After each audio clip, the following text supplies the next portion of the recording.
Fox Business Alert: treatment for rare diseases is leading to abundant growth for one biotech. It's called BridgeBio Pharma, and it's skyrocketed to an all-time high right at the open after it nailed its pivotal phase 3 global trial for its treatment of dwarfism in young children. This is a condition called achondroplasia.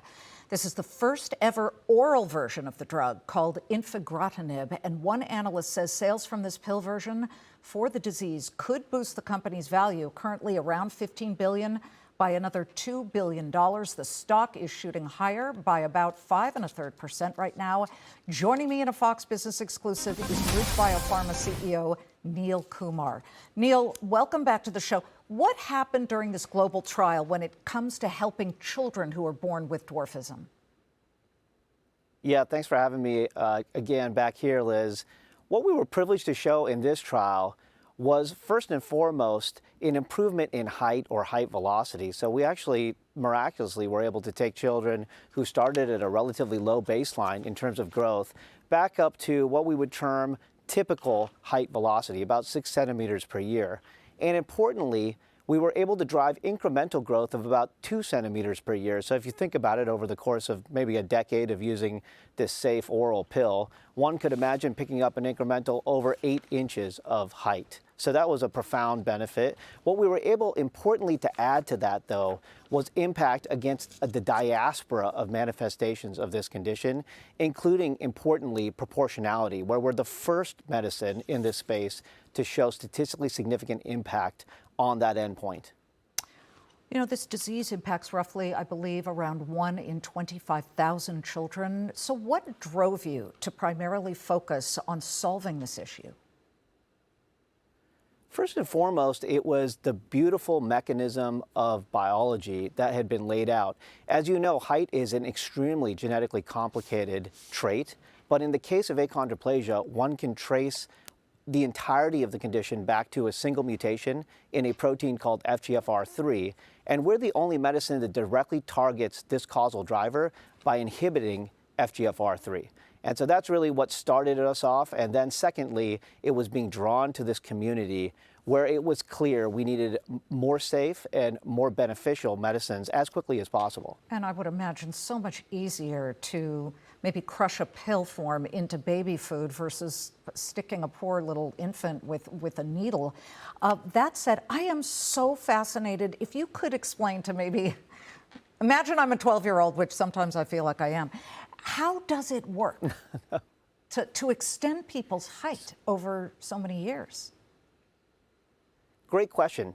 What it's actually doing is, again, this receptor called FGFR3, it's turned up. As you can imagine, it's too active, by about 30% too much. And what we're doing is we're coming in and reducing the volume, if you will, of that receptor by that 30% number. So we're normalizing signaling through the cells in the bone, and therefore normalizing, again, height velocity and some of the other symptoms associated with this condition. So very simply, we're targeting this well-described condition at its source. Body proportionality. When the body begins to grow higher with this drug, is, I would imagine, the upper to lower body ratio, does it stay in sync? How is that looking with this phase 3 trial? That's exactly right, and that is so critically important because it connects to a lot of the spinal, ENT, and sleep-associated manifestations of this condition.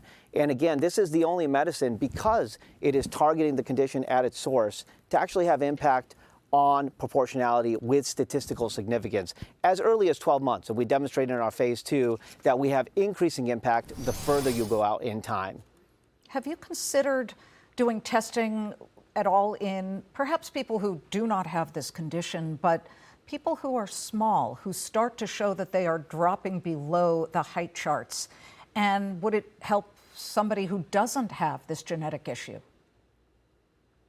Well, that's an interesting speculation. I think where we're starting with associated syndromes that still arise from the same genetic mutations or mutations in the same gene. So we have an ongoing phase 3 trial in a related condition called hypochondroplasia, which arises from a different gain-of-function mutation in FGFR3, the protein that's dysregulated.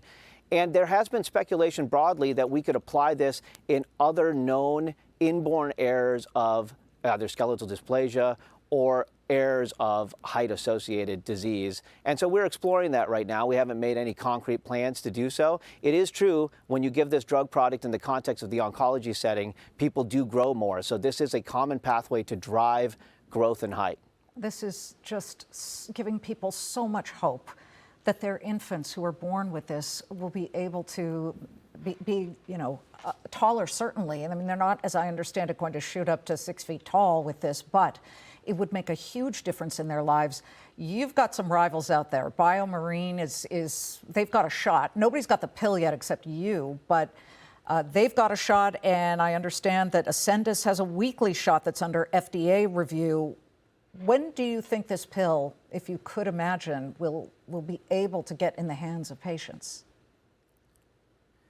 So this pill should be submitted to the agency in the next couple of months and available sometime early next year would be our anticipation.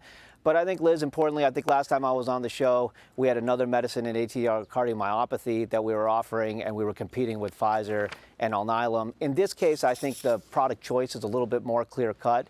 We have the best point estimates in terms of efficacy. We have the best safety profile that's demonstrated to date, and it's a convenient oral formulation as compared to a daily injection for your children. So look, as a father, I think the choice here is fairly clear. As a scientist, I also think the choice here is fairly clear. So I anticipate this will be a strikingly different launch than what we saw in ATTR cardiomyopathy, which has still been successful, but a little bit more competitive in that category. Well, forge ahead, because this is going to give a lot of people hope. Neil Kumar, thank you very much.